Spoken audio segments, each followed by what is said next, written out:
Hi students and welcome once again to UGC Net Home Science and हम जो है पुराना क्वेश्चन पेपर यानी कि जून 2024 में, बहुत पुराना नहीं है, वही एग्ज़ाम जो कैंसिल हुआ है उसके क्वेश्चन एंड आंसर्स करवा रहे थे ताकि आप कर सको बढ़िया से। और पता है आपको कि बहुत सारे क्वेश्चंस होते हैं जिससे रिलेटेड चीज़ें आती हैं और इस बार भी आई हैं। पिछले बार जो दिसंबर 2023 में जो एग्ज़ाम हुआ था उससे रिलेटेड काफ़ी चीज़ें इस बार के एग्ज़ाम में आई हैं। So you should be knowing what ever की पॉइंट्स आपको पूछे जा रहे हैं उसके बारे में आपको पता होना चाहिए। इसी वजह से हम इसको कर रहे हैं, राइट, सॉल्व करवा रहे हैं। तो इससे पहले कि हम शुरू करें, हमारा ये जो चैनल है यूजीसी नेट होम साइंस उसको लाइक करो, शेयर करो एंड सब्सक्राइब करना मत भूलना, बिकॉज यहाँ पर आपको सारे लेक्चर्स मिलने वाले हैं और बहुत जल्दी हम लेक्चर्स की सीरीज शुरू करेंगे। वो बच्चे जो कि अभी कैंसिल वाला एग्ज़ाम फिर से देंगे उन बच्चों के लिए भी हम रिवीजन शुरू करेंगे पहले, और उसके बाद we will start after your exams. हम लोग यूनिट 1 से लेकर शुरू कर देंगे पढ़ाई करना, ठीक है। तो चलो, कुछ एक लास्ट लेग रह गया था हमारा 24 के आंसर की का, तो पार्ट 4 है जो कि हम करेंगे। चलो सबसे पहले आ जाते हैं इस क्वेश्चन पे, जो कि बच्चों को लग रहा था कि ये क्वेश्चन मैंने पिछले बार भी पूछा था। मैंने बोला था कि आप कमेंट सेक्शन पे इस पे आंसर करोगे, बट किसी ने नहीं किया, किसी को नहीं मालूम था, बट मुझे मालूम है, मतलब कि मैंने सर्च किया इसके बारे में। एंड क्या पूछा गया है, मानवतावादी अस्तित्वात्मक चिकित्सा या उपचार में क्या आता है। ह्यूमनिस्टिक एग्जिस्टेंशियल थेरेपीज़ में क्या क्या आता है, gestalt therapy, multimodal therapy, transactional analysis, person centred therapy या फैमिली सिस्टम थ्योरी, ठीक है। तो यहाँ पर देखो, ये तो हमें पता है कि ट्रांजैक्शनल एनालिसिस तो नहीं होता है, क्योंकि अगर आपको याद है ना, हम लोग ट्रांजैक्ट और हम लोग वेन डायग्राम्स और इसकी बात कहाँ करते हैं, हम लोग एक्सटेंशन एजुकेशन में करते हैं, राइट। तो ये तो नहीं आएगा, ठीक है। तो अब ऑप्शन आता है जेस्टाल्ट थेरेपी, मल्टीमोडल बहुरूपक और बहुरूपात्मक, ठीक है, व्यक्ति केंद्रित चिकित्सा जिसको हम पर्सन सेंटर्ड थेरेपी कहते हैं, और फैमिली सिस्टम थ्योरी। इनमें से ऑप्शंस में से आपको बताना है। तो जो बच्चे जिन्होंने ये इसके बारे में नहीं पढ़ा होगा और उन्होंने थोड़ी सी अकल लगाई होगी, तो उन्होंने देखा होगा यहाँ पर 3 चीज़ें हैं जहाँ पर थेरेपी दिया हुआ है और बाकी में थ्योरी और एनालिसिस दिया हुआ है।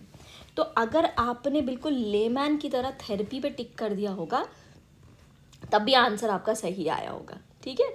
बट इसका मतलब क्या हुआ, जेस्टाल्ट थेरेपी, मल्टीमोडल थेरेपी और person centred therapy is the right answer. Gestalt चिकित्सा, बहुरूपात्मक चिकित्सा और व्यक्ति केंद्रित चिकित्सा जो है ह्यूमनिस्टिक एग्जिस्टेंशियल थेरेपीज होती हैं। लेकिन क्या होता है इसमें, क्या क्या होता है ये मैं बताऊंगी। बेसिकली साइकोलॉजी में इसको यूज़ किया जाता है और साइकोलॉजी में थेरेपीज़ दी जाती हैं, जो कि थेरेपीज़ में कुछ ह्यूमनिस्टिक एग्जिस्टेंशियल थेरेपीज़ होती हैं जो ह्यूमनिस्टिक अप्रोच से होती है, उसमें कुछ थेरेपीज़ आती हैं, ठीक है।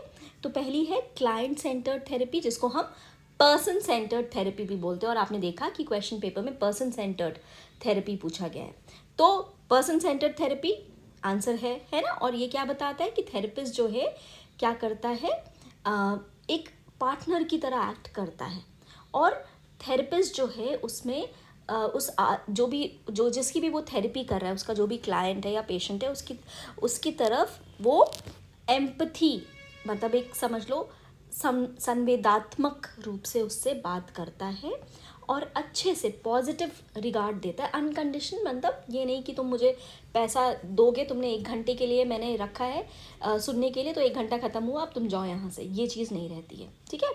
एग्जिस्टेंशियल थेरेपी क्या होता है, एक ये भी थेरेपी होती है और ये कहाँ हेल्प करता है, we help to understand the people, उनका जो जहाँ वो काम कर रहे हैं या जहाँ पर उनको प्रॉब्लम हो रही है, और वो अपने आप को कहाँ रखते हैं इस पूरे यूनिवर्स में, ठीक है।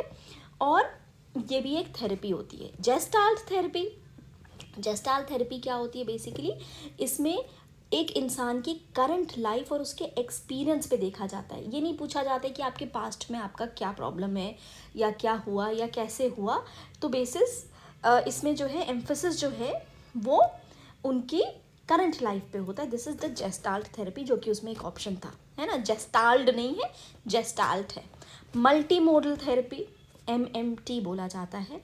ये भी एक होलिस्टिक अप्रोच है टू साइकोथेरेपी। साइकोथेरेपी मतलब समझे ना आप, साइकोलॉजी से लगी हुई जो थेरेपीज होती है, ठीक है। इसमें जो है क्या होता है, पर्सन को उसके सिम्टम्स के बेसिस में नहीं ट्रीट किया जाता है, उसको एज अ होल ट्रीट किया जाता है, ठीक है। Logotherapy basically helping people find ways to endure the life's difficulties. उनको जो भी पथ कठिन लग रहा है उसमें हम उनको हेल्प करते हैं to find a sense of purpose and meaning.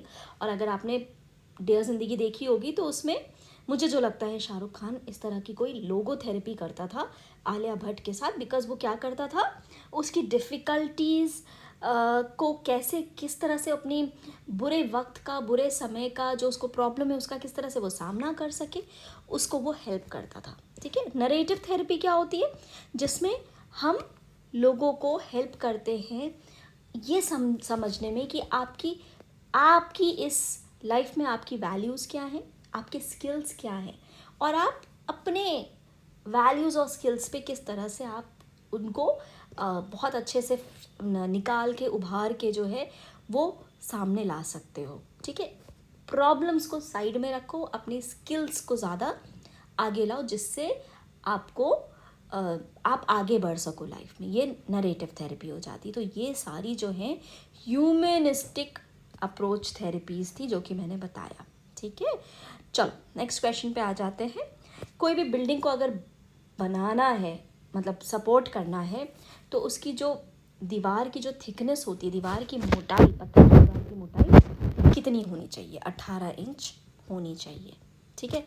2 story दीवार की मिनिमम 18 इंच तो होनी चाहिए, ठीक है।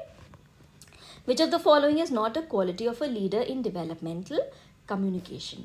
विकास संचार में नेतृत्वकर्ता का गुण निम्नलिखित में कौन सा नहीं है।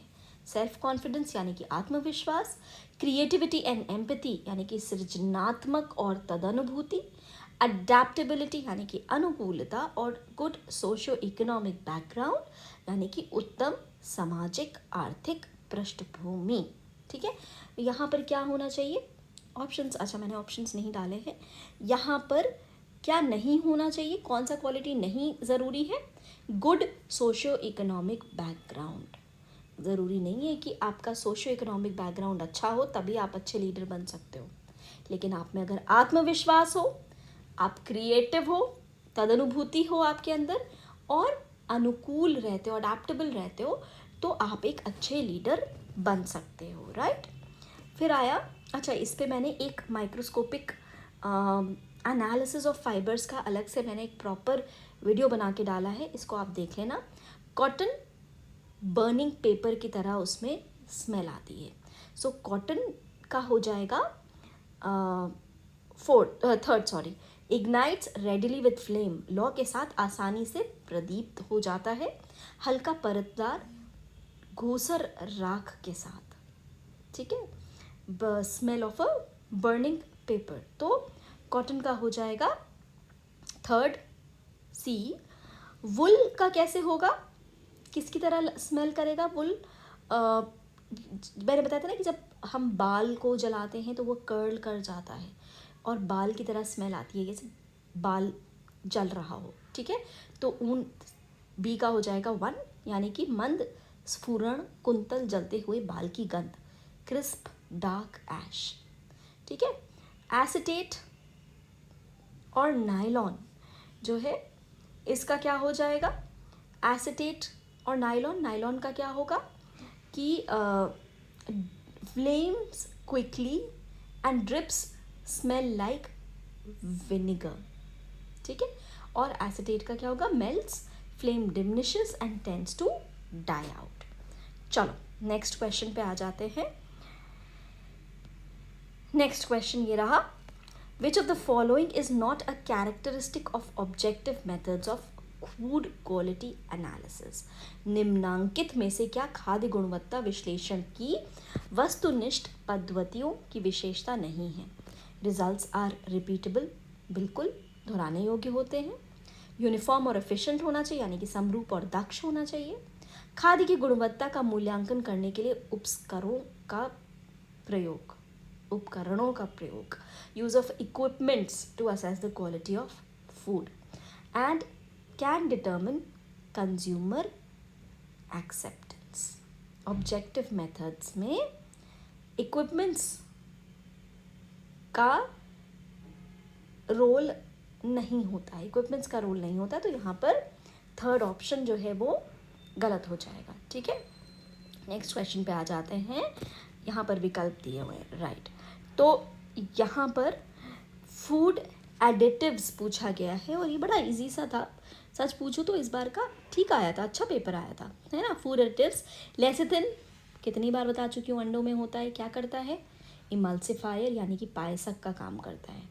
नियोटेम, जैसे कि आपने एस्पर्टेम का नाम सुना होगा, शुगर फ्री होती है, वैसे ही नियोटेम होती है, तो क्या होगा, नॉन न्यूट्रिटिव स्वीटनर, अपोषक माधुर्यक, है ना।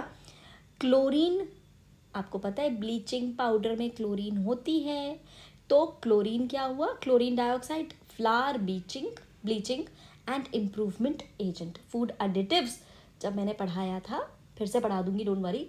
फूड एडिटिव्स जो मैंने पढ़ाया था तो मैंने बताया था कि आटे को सफ़ेद करने के लिए उसमें ब्लीचिंग एजेंट डाला जाता है। क्या डाला जाता है, क्लोरीन डाइऑक्साइड। और बेकिंग पाउडर क्या होता है, हमेशा केक्स में डाला जाता है, और वो क्या करता है, लीवन करना शुरू कर देता है, यानी कि किण्वन कर्मक। किण्वन मतलब क्या हुआ, फर्मेंटेशन प्रोसेस, या फिर जो हमको केक के बीच में बढ़िया बढ़िया बबल्स दिखते हैं, वही उसका काम होता है।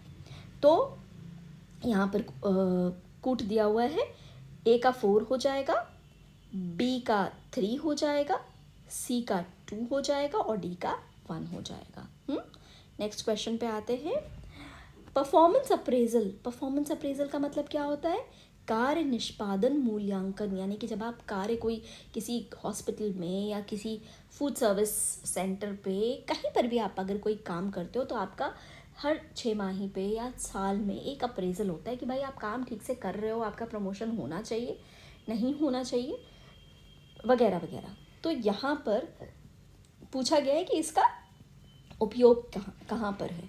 तो क्या परफॉर्मेंस अप्रेजल का उपयोग इक्विपमेंट्स यानी कि उपकरणों को खरीद कर योजना बनाना में है? तो जी नहीं, इक्विपमेंट्स में नहीं होता है। टू डिटर्मिन जॉब कॉम्पिटेंस, कार्य क्षमता निर्धारित करना, बिल्कुल। टू फाइनलाइज द मेन्यू, भाई मेन्यू कहाँ, यहाँ पर तो इंसान की बात हो रही है, तो मेन्यू भी नहीं आएगा, तो ए और सी दोनों गलत है। Assess the need for additional training और काउंसलिंग, हाँ, हम जब एक कार्य निष्पादन का मूल्यांकन करते तो हम ये देखते हैं कि भाई आप अच्छा काम कर रहे हो या अभी भी आपको ट्रेनिंग या काउंसलिंग की ज़रूरत है। एंड लास्ट क्या है, to review the employer's progress within the organisation, कि आप प्रगति पे चल रहे हो या नहीं चल रहे हो, आप जो काम कर रहे हो वो आप हेल्प कर रहे हो एज अ गोल, जो ऑफिस का जो गोल है वो रीच हो रहा है, रीच होने में आप हेल्प कर रहे हो या आप नहीं हेल्प कर रहे हो, तो ये भी ये डिटर्मिन करता है। ठीक है, तो यहाँ पर क्या हो गया, बी डी और ई, बी डी और ई, सेकेंड ऑप्शन सही है। एक और आ गया, ये थोड़ा सा मुझे ट्रिकी लगा था, हालांकि मेरे को लगता था कि मुझे कॉम्प्लीमेंट्री कलर्स, मतलब सारी कलर स्कीम बहुत अच्छे से आती है, बट थोड़ा सा ये मुझे ट्रिकी लगा था। बट चलो हम शुरू करते हैं। तो स्प्लिट कॉम्प्लीमेंट्री क्या होता है, बेसिकली स्प्लिट कॉम्प्लीमेंट्री यहाँ पर हो जाएगा येलो, रेड पर्पल और ब्लू पर्पल। स्प्लिट कॉम्प्लीमेंट्री ए का 3 हो जाएगा, बी का हो जाएगा एनालॉगस कलर्स, हो जाते हैं आपके येलो ऑरेंज, येलो और येलो ग्रीन, एनालॉगस कलर्स। ठीक है, एक बार मैं आपको एक बार दिखाती हूँ स्प्लिट कॉम्प्लीमेंट्री क्या होता है। और ये नीचे में सॉरी कट गया है थोड़ा सा। स्प्लिट कॉम्प्लीमेंट्री क्या होता है, जो आपको फर्स्ट सर्कल नीचे में दिख रहा है वो आपका स्प्लिट कॉम्प्लीमेंट्री होता है, ठीक है। तो स्प्लिट कॉम्प्लीमेंट्री क्या हो रहा है आपका, जो एक कलर ग्रीन है, ग्रीन के ऑपोजिट रेड है, लेकिन ग्रीन के ऑपोजिट वाले कलर के अगल बगल जो कलर्स हैं ये आपके स्प्लिट कॉम्प्लीमेंट्री में आ जाते हैं, ठीक है। तो यहाँ पर स्प्लिट कॉम्प्लीमेंट्री क्या हो जाएगा, येलो, रेड पर्पल और ब्लू पर्पल, ठीक है। फिर आते हैं बी यानी कि एनालॉगस कलर्स पे। एनालॉगस में क्या होता है, यहाँ देख लीजिए। एनालॉगस जो सेकंड वाला आपको सर्कल दिख रहा है ऊपर में, जो 3 सर्कल्स है उसमें जो बीच वाला सर्कल दिख रहा है एनालॉगस दिख रहा होगा लिखा हुआ। एनालॉगस में क्या है, ग्रीन कलर है, उसके बगल में येलो ग्रीन है और उसके बगल में ब्लू ग्रीन है।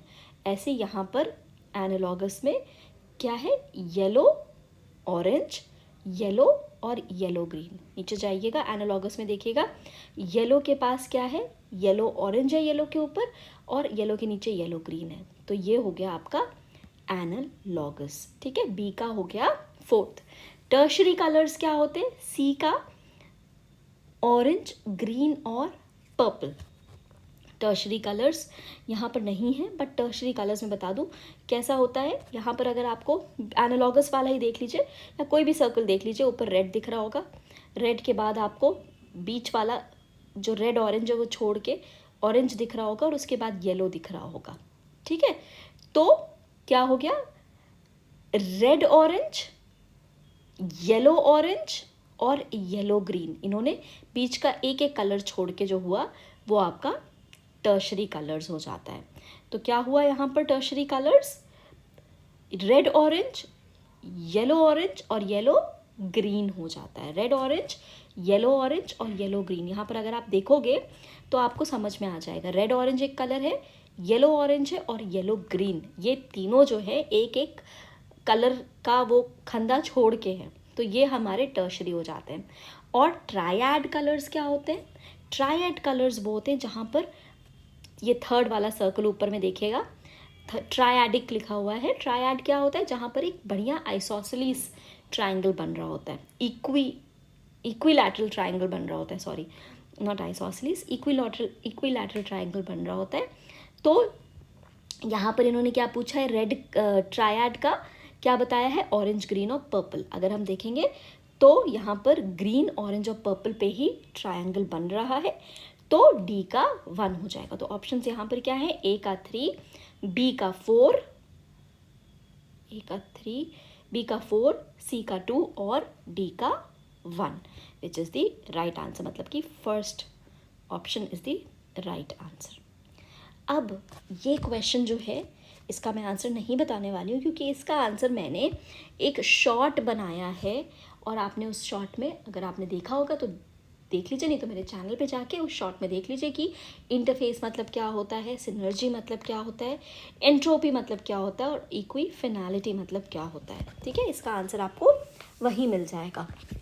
Next question, bacteria that oxidise ethyl alcohol to acetic acid and further to carbon dioxide. अब यहाँ पर टेंशन क्या दे दिया है, जो बैक्टीरिया जो इथाइल अल्कोहल पे एक्ट करते हैं, स्पेशली वाइन बनाने के, उसमें 2 तरीके के होते हैं, जो इथाइल अल्कोहल को एसिटिक एसिड में कन्वर्ट करते हैं, या फिर वो एसिटोबैक्टर होते हैं या फिर वो ग्लूकोनोबैक्टर होते हैं। लेकिन एसिटिक एसिड को कार्बन डाइऑक्साइड में ऑक्सीकृत या ऑक्सीडाइज कौन करता है, सिर्फ और सिर्फ एसिटोबैक्टर करता है। तो यहाँ पर acetobacter is the right answer, ठीक है। Next question, arrange the principal stages of project life cycle. ये जो प्रोजेक्ट लाइफ साइकिल है इसके स्टेजेस अगर देखिएगा तो आपको समझ में आ जाएगा, सिंपल है। पहला क्या है, हम आइडिया को आइडेंटिफाई करेंगे मेरे हिसाब से, फिर क्या है, फॉर्मुलेट करेंगे प्रोजेक्ट को, मतलब कि परियोजना को प्रतिपादित करेंगे। उसके बाद क्या करेंगे, उसको हम विश्लेषण करेंगे, चेक करेंगे, एनालिसिस करेंगे, ठीक है, उसकी फीजिबिलिटी कितनी है वो करेंगे और फिर उसको फाइनलाइज करेंगे। फाइनलाइज करने के बाद हम उसको इम्प्लीमेंट यानी कि क्रियान्वयन करना एंड सबसे बाद में कंप्लीशन एंड ऑपरेशन, ठीक है। तो CAEBD इसका आंसर हो जाता है। General course of movement, direction of flow जो है, that fashion and clothing follow, उसको हम क्या कहते हैं? फैशन और परिधान का सामान्य चलन, दिशा और प्रवाह का अनुसरण किससे किया जाता है? फैशन फोरकास्टिंग से किया जाता है। फैशन फोरकास्टिंग से किया जाता है। फैशन पूर्वानुमान जो है, उससे हमें क्या पता चलता है कि फैशन का मूवमेंट किस तरफ है, डायरेक्शन किस तरफ है, फ्लो किस तरफ है। ठीक है। ऑलपोर्ट की पर्सनालिटी ट्रेट, ये भी कुछ नया है। ऑलपोर्ट की पर्सनालिटी ट्रेट के बारे में हम एक क्लास अलग से लेंगे, बहुत कुछ सीखने को मिलेगा और हम सीख के ही सिखाएंगे आपको। बेसिकली उन्होंने कहा है कि ऑलपोर्ट के पर्सनालिटी ट्रेट्स क्या क्या होते हैं। सबसे पहले रियल होते हैं and they exist in each of us, तो वास्तविक होते हैं और हम सभी में विद्यमान होते हैं। ये सही है, A is the right answer. Unrelated नहीं होते हैं, बिल्कुल रिलेटेड होते हैं, तो बी गलत है। Do not very with situation, ये सिचुएशन के साथ वेरी होते हैं, तो सी भी गलत है। कैन बी डिमॉन्स्ट्रेटेड एम्पेरिकली, इसको एम्पेरिकली डिमॉन्स्ट्रेट किया जाता है, ए डी ये भी सही है। मतलब कि इंद्रियानुभविक रूप में इन्हें प्रदर्शित किया जा सकता है, ये सही है ऑलपोर्ट का ट्रेट। ठीक है, तो ए हो गया, डी हो गया, और लास्ट में क्या है? डिटर्मिन और कॉज बिहेवियर, इसकी वजह से हमारा बिहेवियर डिटर्मिन होता है। इस व्यवहार से या तो हमारा इससे जो है हमारा या तो व्यवहार की अवधारणा होती है या इनसे व्यवहार कारित होता है। तो यहाँ पर ऑप्शन ए, डी और ई जो है वो एकदम सही ऑप्शन है। स्टेन ऑफ नेल पॉलिश, अच्छा यहाँ पर 2-3 क्वेश्चंस मैंने एक साथ डाल दिए। Stain of nail polish can be removed by, बचपन से सुनते आ रहे होगे, स्टेन नेल पॉलिश रिमूवर को हम क्या कहते हैं? एसीटोन कहते हैं। तो यहाँ पर acetone is the right answer. ठीक है, stain of nail polish can be removed by acetones. Dash are colorless compounds which during processing and handling such as heating in an acid solution are converted into colored compound. कोई भी colorless compound जो होता है उसको हम क्या कहते हैं? उसको हम क्या कहते हैं? ल्यूकोस का टर्म देते हैं। ठीक है, जैसे कि ल्यूकोजांथन्स, जैसे कि आलू के अंदर का जो है वाइटिश होता है या कलरलेस होता है, मूली, ल्यूकोजांथन्स। ठीक है, और जब वो कलर्ड हो जाते हैं तो वो एंथोसाइनिन, साइनिन का मतलब क्या होता है? ब्लूइश, एंथोसाइनिन्स में कन्वर्ट हो जाते हैं। तो यहाँ पर कलरलेस से कलर हो रहा है, तो leuco anthocyanins is the right answer. Short में इसको भी दिया हुआ है, पढ़ लो, याद कर लो। ठीक है, और ये क्या क्वेश्चन है? Last question. ओके, 4 R's, अरे ये तो बच्चे बता सकते हैं। क्या होता है 4 R's of resource conservation? Reuse, refuse, reduce and recycle. फिर से इस्तेमाल करो, कुछ भी प्लास्टिक की चीज़ें मत खरीदो। रिफ्यूज, रिड्यूस, कम खरीदो, और रिसाइकल करवाओ। ठीक है, तो ये हमारा क्या था इस बार का पेपर डिस्कशन। मेरे ख्याल से सारे इंपॉर्टेंट क्वेश्चंस हो गए, एक आध बहुत सिंपल से क्वेश्चंस होंगे जिसका आंसर नहीं मिला होगा अगर आपको, तो आप कमेंट सेक्शन में क्वेश्चन पूछ लीजिए, मैं उसका आंसर दे दूँगी। और इसके बाद से हम एग्ज़ाम की प्रेपरेशन करवाने जा रहे हैं। डेली आपकी क्लास होगी, डेली आपको मटेरियल अपडेट होता रहेगा। तो याद करिएगा, चैनल को लाइक कीजिएगा, शेयर कीजिएगा, सब्सक्राइब कीजिएगा, और यूजीसी नेट अगर क्लियर हो जाता है तो मुझे प्लीज़ अप्रोच करके बताइएगा कि मैम आपकी वजह से मेरा यूजीसी नेट क्लियर हो गया। ठीक है, and I wish you all the very best. Take care, goodbye, keep studying and keep well, bye.